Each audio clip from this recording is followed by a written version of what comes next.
The snowpocalypse is coming, TikTok manages to survive in the U.S., and an Olympic snowboarder turned drug kingpin is arrested after more than a year on the run. I'm Georgia Howe with Daily Wire executive editor John Bickley. It's Friday, January 23rd, and this is Evening Wire. Vice President J.D. Vance spoke at the March for Life in D.C. today to an audience of several thousand. He addressed the crowd by first calling back to his first speech as vice president at the March for Life in 2025. In my remarks last year, I told you all one of the things I most wanted in the United States of America was more families and more babies. So let the record show you have a vice president who practices what he preaches. Usha and I announced this week that we're expecting our fourth. The vice president also spoke on the overturning of Roe v. Wade, calling it the most important Supreme Court decision of my lifetime.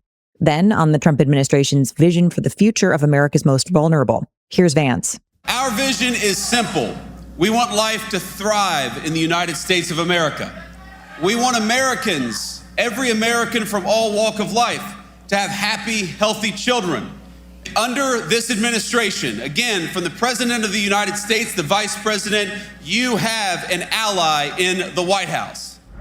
A massive winter storm is bearing down on the U.S., threatening more than 240 million people across over 40 states. Forecasters say the system will stretch over 2,300 miles, bringing heavy snow, dangerous ice, and an Arctic blast that could trigger widespread power outages. States of emergency have been declared across the South and East as airlines cancel thousands of flights and road crews brace for treacherous conditions. Some areas could see up to a foot of snow or more, while others face significant ice accumulation. Officials are urging residents to prepare now, warning the storm could disrupt travel and daily life for several days. After nearly 80 years, the U.S. is pulling out of the World Health Organization. Daily Wire D.C. Bureau Chief Tim Rice has the latest. The move follows an executive order President Trump signed on his first day in office, citing what the administration calls the organization's mishandling of the COVID-19 pandemic, excessive financial demands on the United States, and undue influence from China. Here's HHS Secretary Robert F. Kennedy Jr. explaining the withdrawal. The WHO has, since its inception, accomplished important work, including the eradication of smallpox. Too often, though, WHO's priorities have increasingly reflected the biases and interests of corporate medicine. Too often, it has allowed political agendas like pushing harmful gender ideology to hijack its core mission. And too often, it has become the tool of politics and turned its back on promoting health and health security. Health officials say the United States, which funded up to a quarter of the organization's budget, will no longer support institutions that fail to act transparently or in America's interest. The Trump administration insists the withdrawal does not signal a retreat from global health leadership, pointing instead to new bilateral health partnerships with dozens of other countries. Critics warn the decision could weaken international disease coordination, while the White House says accountability comes first. TikTok will remain available to Americans after its parent company reached a deal to restructure ownership of the platform. Daily Wire senior editor Joel Needler explains. The agreement ends years of legal and political battles over concerns that the app could be used by China to collect data on Americans. Under the deal, a new U.S.-based version of TikTok will be created, with ByteDance retaining a minority stake of just under 20% and international investors owning about 80%.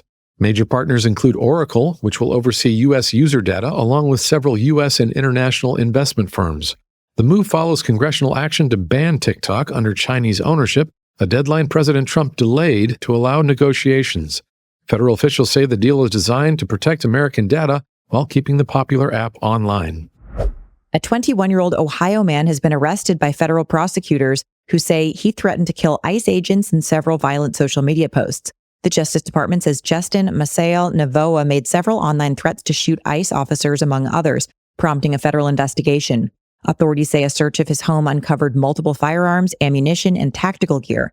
Investigators say Navoa admitted to writing the posts. He now faces federal charges and could be sentenced to more than 10 years in prison if convicted. President Trump says that his administration is closely watching Iran for signs that it's killing protesters, and has sent a big flotilla toward the region just in case. Talking to reporters aboard Air Force One yesterday, the president said he hopes the U.S. fleet is not necessary, but it's still touch and go right now. We have a big force going toward Iran. I'd rather not see anything happen, but we're watching them very closely. I saw 837 hangings, and I said, if you hang those people, you're going to be hit harder than you've ever been hit. It'll make what we did to your Iran nuclear look like peanuts. And an hour before this horrible thing was going to take place, they canceled it. But we have an armada. We have a massive fleet heading in that direction, and maybe we won't have to use it. We'll see.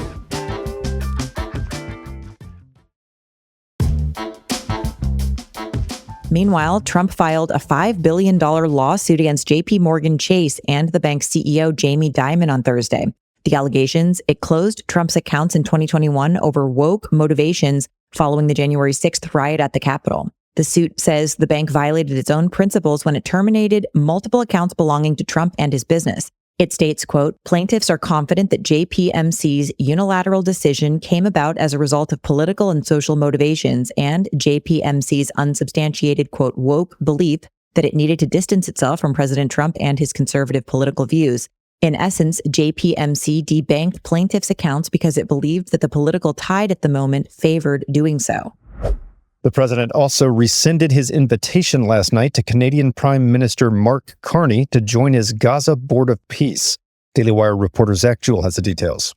The president wrote on Truth Social, quote, Dear Prime Minister Carney, please let this letter serve to represent that the Board of Peace is withdrawing its invitation to you regarding Canada's joining what will be the most prestigious board of leaders ever assembled at any time.